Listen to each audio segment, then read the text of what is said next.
राजनीति का सफर, sparkles Hema Malini, dream girl से सांसद तक का प्रेरणादायक सफर। हेमा मालिनी, जिन्हें प्यार से बॉलीवुड की ड्रीम गर्ल कहा जाता है, भारतीय सिनेमा की उन गिनी चुनी हस्तियों में से है जिन्होंने न केवल अपनी कला और सुंदरता से दर्शकों के दिलों पर राज किया, बल्कि राजनीति के पटल पर भी अपनी एक सशक्त पहचान बनाई। वह एक कुशल अभिनेत्री, एक सिद्ध नृत्यांगना, फिल्म निर्माता, निर्देशक और एक सफल राजनेता है। प्रारंभिक जीवन और कला के प्रति समर्पण। हेमा मालिनी का जन्म 16 अक्टूबर 1948 को तमिलनाडु के अम्मनकुडी में एक तमिलियन परिवार में हुआ था। उनके पिता का नाम वी.एस. रामानुजम चक्रवर्ती और माता का नाम जया चक्रवर्ती था, जो स्वयं एक फिल्म निर्माता थी। बचपन से ही हेमा को कलात्मक माहौल मिला, जिसने उन्हें शास्त्रीय कलाओं की ओर प्रेरित किया। उनकी मां, जया चक्रवर्ती, खुद एक नर्तकी बनने की इच्छा रखती थी, जो पूरी नहीं हो पाई। इसलिए उन्होंने अपनी बेटी को एक बेहतरीन नृत्यांगना बनाने का सपना देखा और इसे साकार भी किया।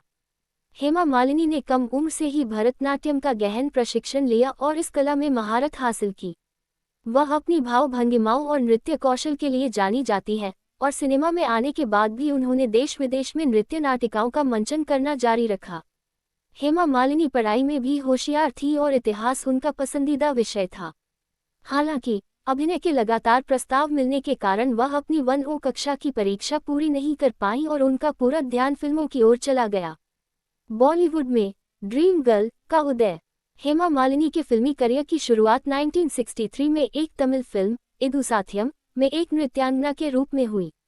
हालांकि मुख्य अभिनेत्री के रूप में उन्हें पहला ब्रेक 1968 में दिग्गज अभिनेता राज कपूर के साथ हिंदी फिल्म सपनों का सौदागर से मिला।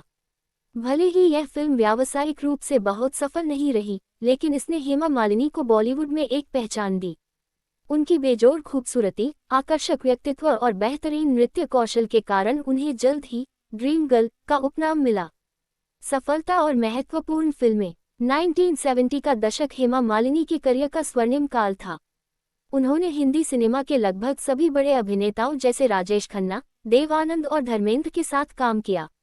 1972 में आई फिल्म सीता और गीता उनके करियर का टर्निंग पॉइंट साबित हुई। इस फिल्म में दोहरी भूमिका सीता और गीता के उनके शानदार अभिनय के लिए उन्हें सर्वश्रेष्ठ अभिनेत्री का फिल्मफेयर पुरस्कार मिला। इस फिल्म ने उन्हें रातों रात सुपरस्टार बना दिया। उनकी सबसे प्रतिष्ठित और अमर भूमिका 1975 की ब्लॉकबस्टर फिल्म शोले में बसंती की थी। अपने चुलबुले अंदाज और यादगार संवादों टोंगा वाला के साथ बसंती का किरदार हिंदी सिनेमा के सबसे आइकॉनिक किरदारों में गिना जाता है। उन्होंने अपने 4